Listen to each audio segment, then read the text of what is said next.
Hi, I'm Zanzi. This is Farmers Inside Track, proudly brought to you by Food from Zanzi. My name is Patricia Tembo, your host, and welcome to today's Farmer Mentor episode. We'll be joined by Tshepiso Jantjies, who is a producer, exporter, and a processor of lucerne.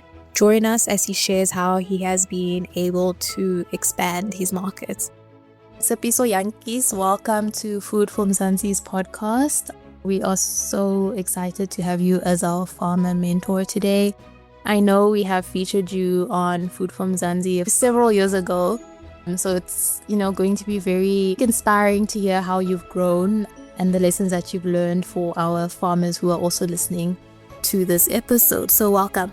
Thank you very much. Much appreciated again to be featured back on the Food from Zanzi podcast.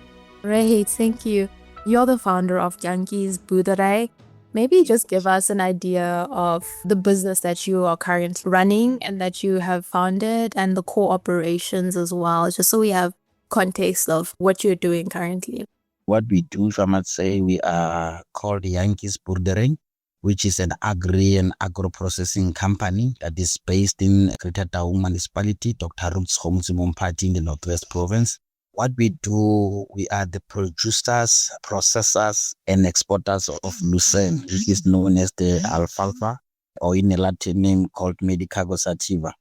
In that business, what we do, we have planted lucerne, as you know, is the high protein product that is fed to animals, your cattle, sheep, and goats, and that is the very good product that is used mainly for fattening of cattle, sheep, and goats, for processing of meat. In order for you to have a tenderized and that A-grade meat, this is the type of product that have been fed to those animals to have that good meat. And also, we have the Khora Super Maize Meal, is the subsidiary project to Jantjies Boerdery that was born 2021.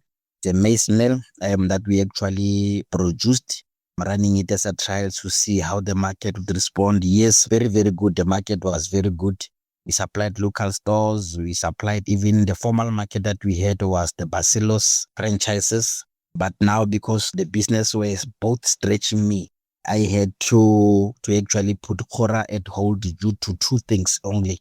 I was outsourcing the facility for processing, which is the factory, because in order for me to establish a factory, I needed to have about 10 million. But the Jantjies Boerdery continued and grown bigger and bigger and better today. If maybe I can explain a bit why I'm saying bigger and better. From those years of 2021, a company of 5 people, 1 admin and 3 generals, and then 1 driver or the operator. Now from 2021 to date, we have grown to a company of 25 people that have been employed here. Also, we have achieved accreditation of AgriSeta. We have trained more than 100 unemployed young people. Also, we have been conducting master classes around the provinces. We have done Limpopo, we have done Northern Cape, we have done Northwest many times. The Northwest, why we did it many times. The last one we had in Zerast, we had about 120 attendances, of which 50 of them were people from Botswana, and I was so happy.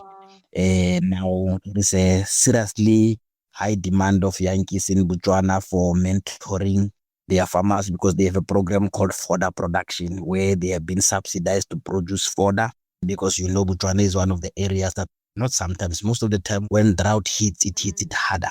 Yeah. So this is the platform that I'm in currently. Also in Namibia, I went to Namibia 2024 to train about 127 emerging farmers that I was called by their government after their visit to my business to benchmark. So yes, SADC, I've been running around, putting Northwest and South Africa on the map with this agribusiness. Amazing stuff. Wow. It's definitely, as you said, grown bigger and better from where you've started. But looking more on the core operations of Jantjies Boerdery, you mentioned that you focused on fodder supply and, specifically lucerne. Maybe talk us through the area that is planted, why you went into planting lucerne and supplying lucerne for animal feed. What led to that journey and that decision specifically?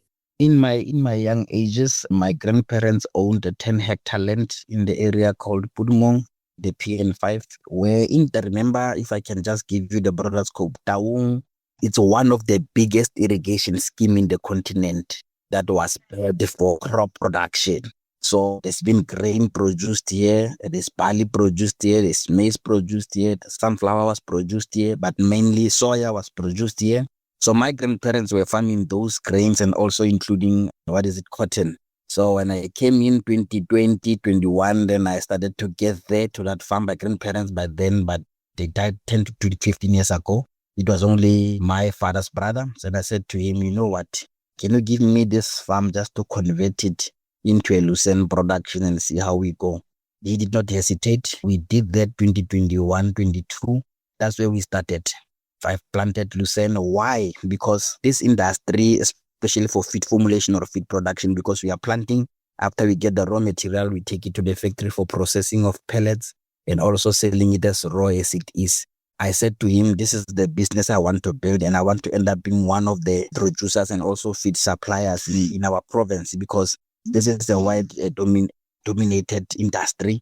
And I'll be openly to say some of the white companies owning this, they've been mentoring me. They've been showing me the ropes on how things are done.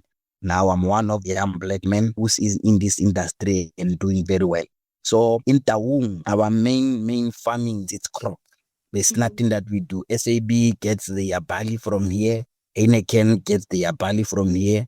And also I'm part of the portion. I've just recently got into a contract with Heineken to plant barley for them.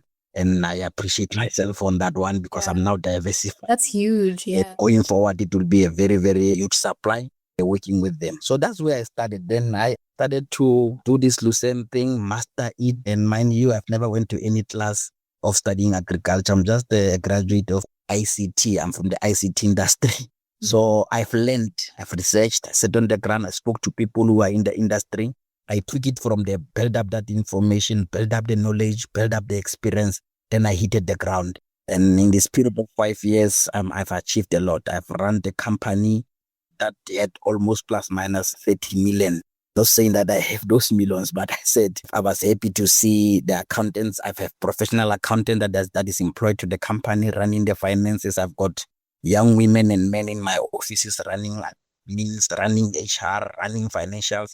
Now this is a corporate business. It's no longer that small business that you'd say, no, I'm still starting. No, I call myself that. I am an employer and I appreciate that.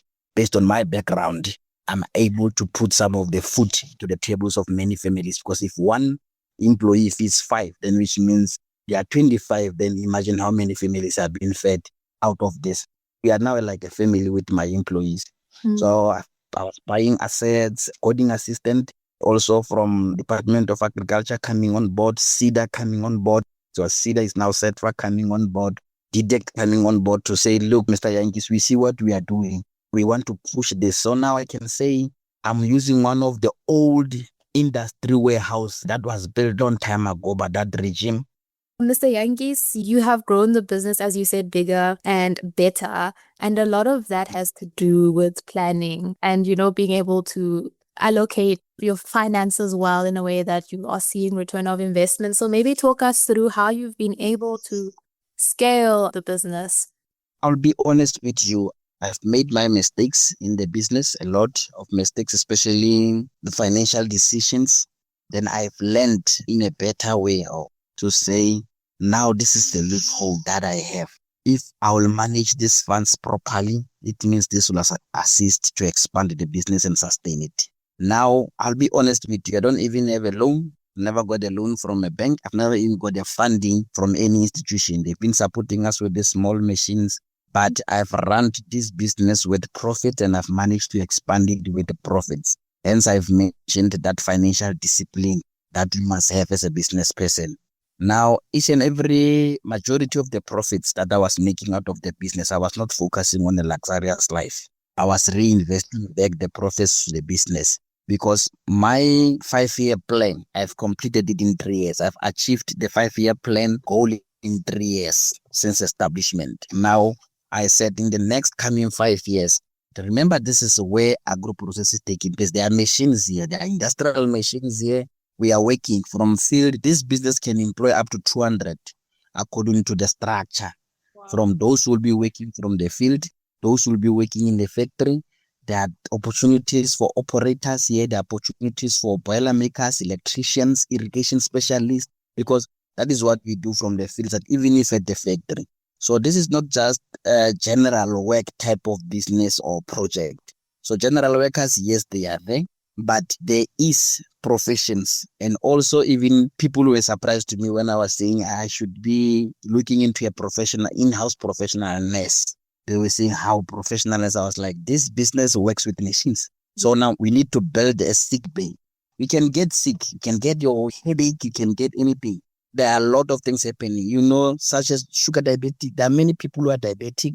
There are many people who are suffering other health conditions that we should put as a priority. So now we are at the process of establishing our own health room where this nurse will be able to do our casual before our people could be sent to hospital or whatever. Even if when we have injuries, yes, we have safety officers and safety reps, but when we have a professional who can treat the person before we can even take to hospital or wherever, then that will be proper. That's how I take the business serious.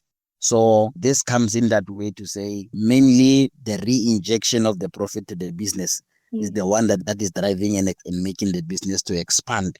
And when you do your business with profit, yes, there's a stress in business, but at least you are stress-free because you are not looking much at a loan that you have to pay or a bank that is now giving you a stress to liquidate your company or so on and so forth. Even now we are sitting at the business where we need to get 50 million, but that 50 million, we cannot get it in profit. Now that's where you need to stand up and say, now I need to get the financial muscle. I need an institution to tap in so that you increase. But the more you expand the business, the more profits you are going to make out of it, because I've created a market that is longer lasting. I have deals, I have contracts with serious consumers of this product, which they are in dairy, there are those in feed plots for meat production, dairy, there are those in milk production.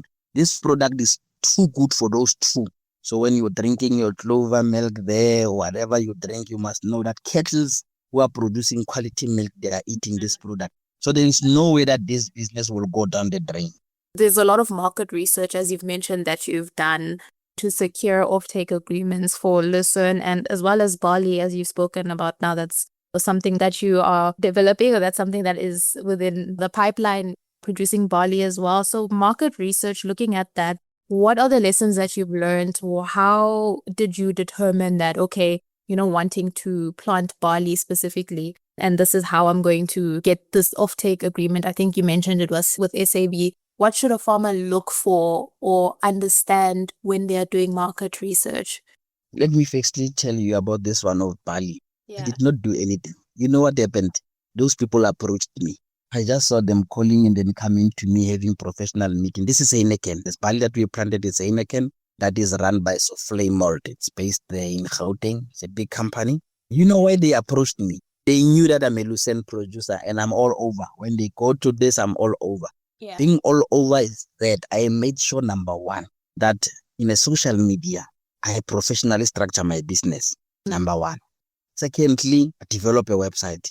Yeah. Thirdly, make sure that whatever you say on social media or whatever is a true reflection of your business. Now, that's where you're going to get better recognition of those bigger clients outside. When you do formal business, make sure, even if it's a container, make sure that there is a location where your business is situated, not in a car or in a boot. Whether it's a small shanty or whatever the business you do, make sure that when the clients are calling or they want to do business with you, all of them, they would say, we would like to come to your business. So imagine people coming to your car and you open your boot and you take out your laptop, or you meet them in restaurants and all. You think they can trust your business? No. So to those who are in business, how you attract clients is how you conduct yourself from the platforms I've spoken about. Yeah. And then your attraction to clients, when you're talking about your products on social medias and all, make sure that you are really talking about the product that you are doing. You cannot talk about a product, then you go and take a picture of a particular whatever, or you design a picture or whatever, and then you put it there. Then people get attracted to what you don't do or you don't have. So what I did in terms of even picturing, I made sure that whatever that I post about this business is what is happening here in this business. If I talk about lucerne, I take pictures of lucerne here. If I talk about Massimo where I produce, I go to Massimo and take the pictures. I don't design graphically how the business, I only do that when I want to make my business look nice. The buildings and all that one, I can ask your AI and all how my business would look like. But now, those people who are serious buyers or serious clients, when they look at how you conduct yourself, they get attracted to your business. Also, when you approach a market firmly. Know your prices. Talk well about your product. If your product needs to be accredited or need to be registered or need to be tested, provide such information to your client. Because this product that we are doing, in order for you to sell it outside, remember this product is consumed by animals. You must make sure that it does not cause coccidiosis to animals. It does not cause even diarrhea to animals. It does not do any harmful impact into those animals. So you must make sure that you run your due diligence. That's how challenging this business can be. So when you have all in order as a business person, except this one, now you'd be able to show a client, develop your portfolio of evidence. This is me. This is my business. And in that way, access to market is very easy, not unlike what other people say. Remember, we are dealing with the food security. Remember, as a country, we are not even a food secure country. We're still depending on outsourcing some of the products, especially even raw. But we are sitting at the country and even Northwest. Let me talk about Northwest, how rich Northwest it is in terms of food production. Because we do produce maize, we do produce sunflower, we do produce sorghum, we do produce soya, we do produce a lot that such can be converted into many. When you're having sunflowers, which means you can do cooking oils and other things. When you are having your maize, you can do what we are doing. Maize meal, your semp, your instant porridges, your popcorns. There is a lot coming out of these raw materials or grains that I'm talking about. So we just need to be organized in order to say, these are the business that we are into. We are not just farming for making money and go buy bakkies and all that stuff. This is how we farmers sometimes do things. When you've got big money, we go buy big bakkies. Anyway, we need to thank ourselves. Myself, I'm going to be buying myself a chopper anytime soon. Be thanking myself because I'm working very hard. So I'm saying, no, guys, let me go upstairs. You know why? I say this as a joke, but you know why? My business is stretching around SADC. It takes time for me to reach such destinations. From here to Botswana, where I normally go, Lekgobabis, or Grootfontein, been to Okahanja, Oshiotuo. I've been to many Botsmap. I've been to many areas where cattle farmers are there. One person running about 1,000 flock of cattle. So I need to run around those farms and talk to my people because those are the people that I must sell the product to. So it does not serve justice to me to always being on the floor and crawling, and it's tiring. But now how big the business is growing, I'm about to open a branch in Botswana. If all goes well, we should be there by September running the same business and also in consulting because those people, even those who are in the Ministry of Agriculture, I'm so happy because they talk to me. And they talk to me as like I'm a PhD holder, I'm an agronomist, and I'm just an agronomist who learned, who never went to school. I'm not proud of that, but I will go back to school if my head is good. But because of the experience and what they see all the time to say, this Jantjies does that. And I do record proper work that I do self in business. That is one thing that I must say to them. Show your clients what you are doing. Show your clients proper things, not that you have modified through a phone or whatever. There's a lot of important information you've shared now. What really rings loud is that the portfolio of evidence is what attracts clients. The way you conduct yourself, testifying, that's what has worked for you in getting clients and them trusting your work. By the way you conduct yourself, I think that's so important, especially for the young upcoming farmers, the ones who are still new, to position themselves in a way that attracts someone who would want to invest in their business for sure. Definitely. And looking at compliance, I know that's also something a lot of the farmers that we speak to have, struggle with, and their challenges there. So for yourself, Mr. Jantjies, how have you navigated compliance, especially, when it comes to irrigation? There's a lot of irrigation that is probably required for your business when it comes to the crop production side of it. Water licensing, they're just different, I'm sure, certifications as well when it comes to the processing aspect. What are your lessons when it has come to compliance? Remember what I said to you before that Taung, the biggest in the continent. this irrigation scheme. That is the privilege that we are enjoying today. Now, in the whole irrigation scheme where we are planting, this is run through, we are getting our water from balhats. And this irrigation scheme, it's more run under tribal land. Now, the custodian of all this, it's us, the farmers and the chief. Now, with the chief, also Valhats, the farmers, Valhats and the department, we have came with a good resolution in a way that all of this will be run by an entity, and then which means all of us who needs the water from Valhats, we shall do what? We shall pay to Valhats, and then because it was stretching to each and every one of us to do what? To get this rights, water rights, because the communal land, even though each and everyone has his paper that says this is the 10 hectare or 20 hectare that I was given by the chief. That is the privilege we are enjoying. By the way, I'm farming from a communal land, not in a farm, where people are always surprised to say, no, you are lying. I say, yes, I'm farming communal land, and then let's put that on record. I'm a communal land farmer, commercial communal land farmer in Taung who's producing this. So, number one, for those in farms, the water rights are very important. There are people who are using water from the streams. Remember, there are streams or rivers that passes across many farms, and people start to use that for irrigation. They don't even consult the Department of Water Affairs. That is very wrong. It's illegal according to the law. So, what I would advise to them is say, whatever the river that is passing through your farm does not belong to you. Same as minerals. So you can see when you have to dig minerals, you have to do your prospecting, you need to do your application. All same as water. Now, in the water point of view, compliances with water affairs in terms of water rights when you are using that water in terms of dams and wells. Even now, there is this one, if it's not passed yet, to say even if now to dig or to dig a borehole, even your household borehole, you need also to get the water. It's getting there. Some I think it's implemented somewhere, but yes, in the rural villages, I think it's still because of the bylaws of the municipality. Second, compliance in the industry that I am. It's very, very difficult. The crop, the lucerne particular crop I'm talking to you about, firstly, when you have to sell it outside, you must have a permit, which you have to obtain through the department. But that permit is not the permit that you apply and you get it. There are stages and processes that unfold. Those expertise must come to your field. The veterinary doctor must come to your field and see also that that crop is not tampered with any animals or anything. That's number one. So where you are planting this crop, you must make sure that you have fencing so that animals don't roam around your crop because they ruin it, especially when you have your cow dungs or horses dungs or any unwanted foreign matter in that product. Secondly, this product is graded. The grading also is disadvantaged by that. I can have the product being green, very good. Then when it's graded, you might find that it has other unwanted substances. I don't talk about grass.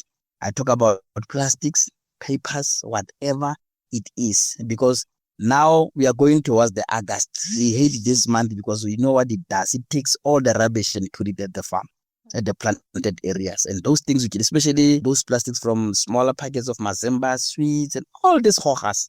But now, because myself, I'm into the industry and I've learned and I know what must I do.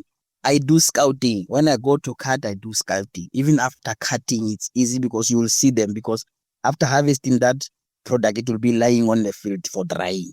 So I take people to the ground to fetch all these hojas so that this does not disadvantage me during grading because your money can come from that.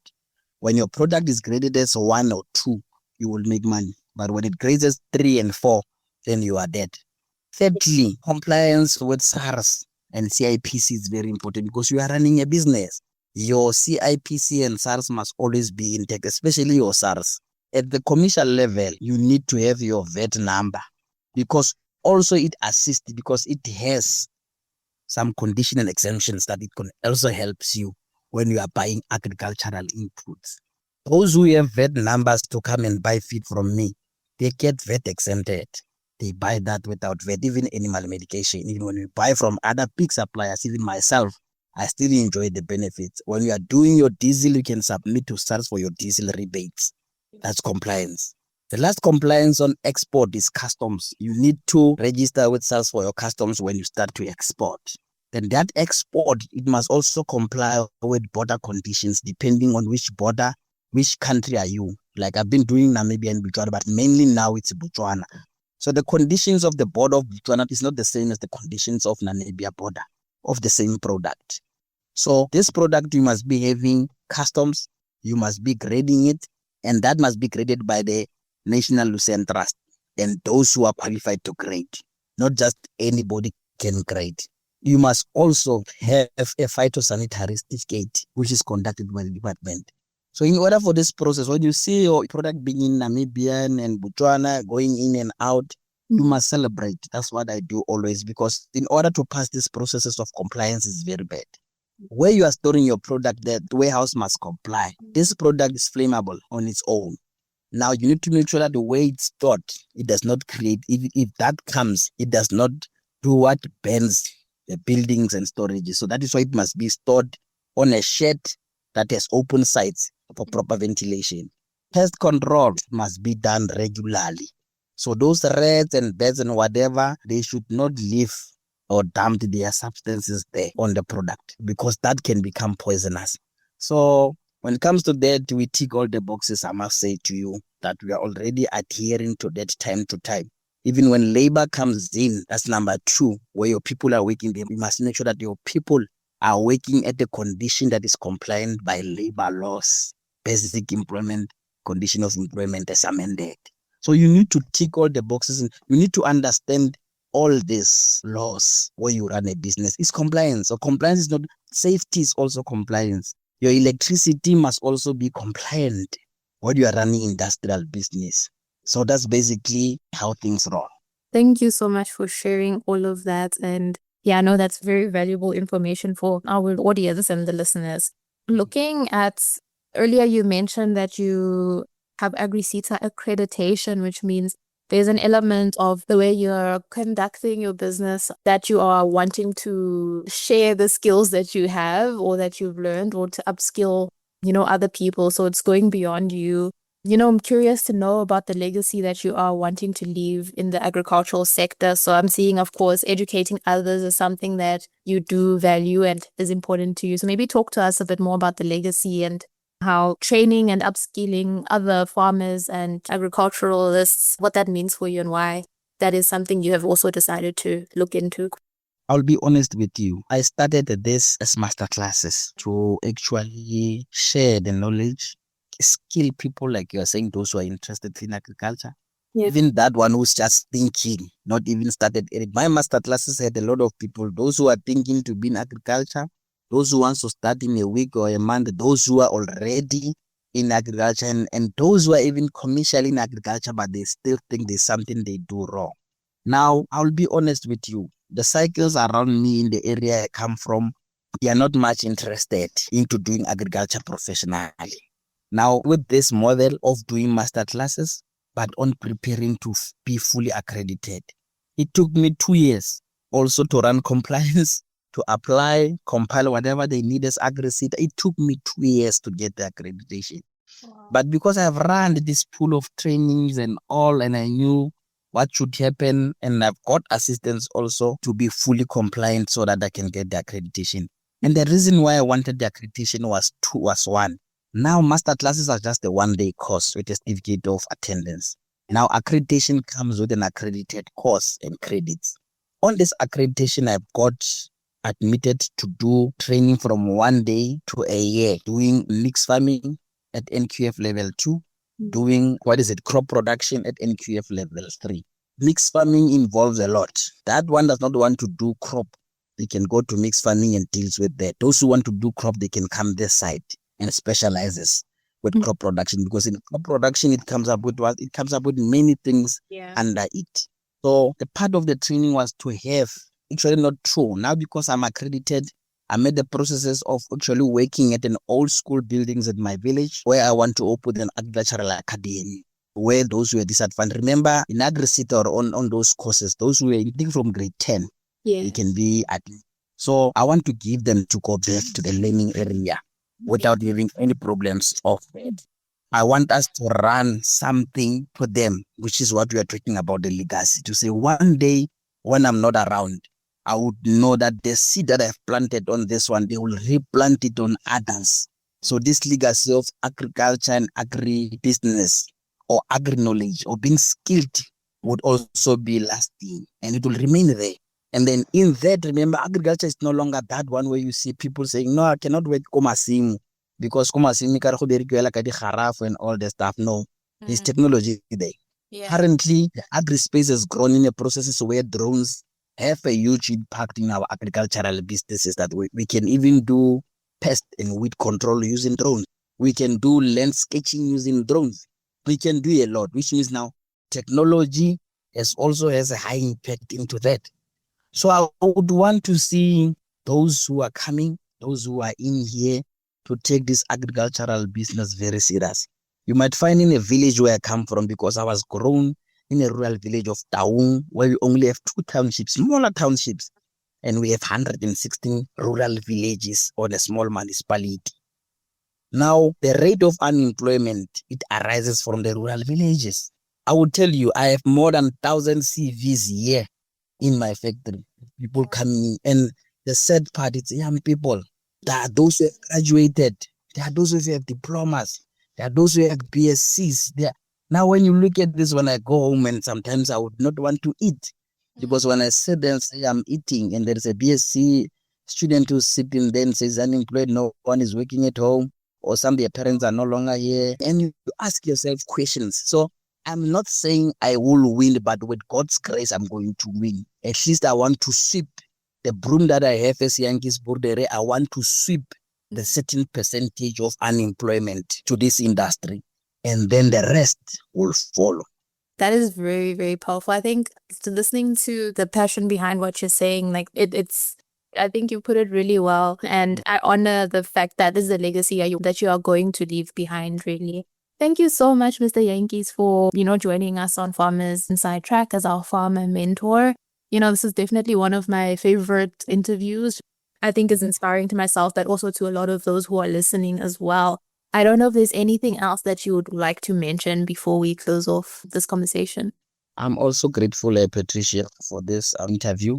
After a very long time and many years, my last interview was with T-Shirt, so and it's get hold of me in terms of where there were floods and all these things. And we were so stressed running around, and I'm like, it's not that I'm not coming to your table, man, but I'm very happy and I appreciate Food from Mzansi for what they are doing. I'm very happy on how they spread also the information about agriculture and food security across the country and across the continent.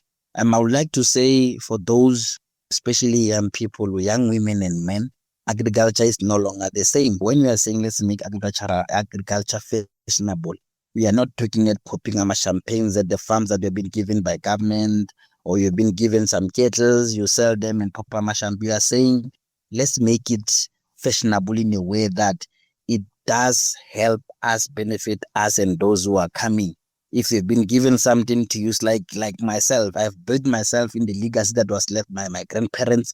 That land was used by my father, and now I'm using it even if my kids can still use it. So it shows that how the land is profitable, and then how long and how many years can the land be cultivated if it's managed properly. Soil health is very important. If you are managing your land, make sure, even if you are running cattle, make sure that your camps, you are managing them. Make sure that you're rotational in grazing. It's important. Make sure you understand even the grasses that's growing on your camp so that you can manage your camps properly. Then believe you me, you can farm that land years and years, and your kids, even your families, even those who are not your kids, there are those around who wants to learn agriculture. They would come to you and say, can you teach us this? And then out of all, I'm saying thank you very much, Food from Mzansi, for the opportunity. I'm much grateful for that. Thank you so much to Tshepiso Jantjies. If you'd like to read his story, you can definitely visit our website, www.foodformzansi.co.za. And that brings us to the end of this episode.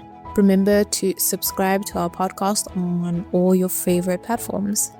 From myself, Patricia Tembo, our technical producer, Megan van der Vent, and the rest of #team Food from Mzansi, thank you for listening and keep growing with us.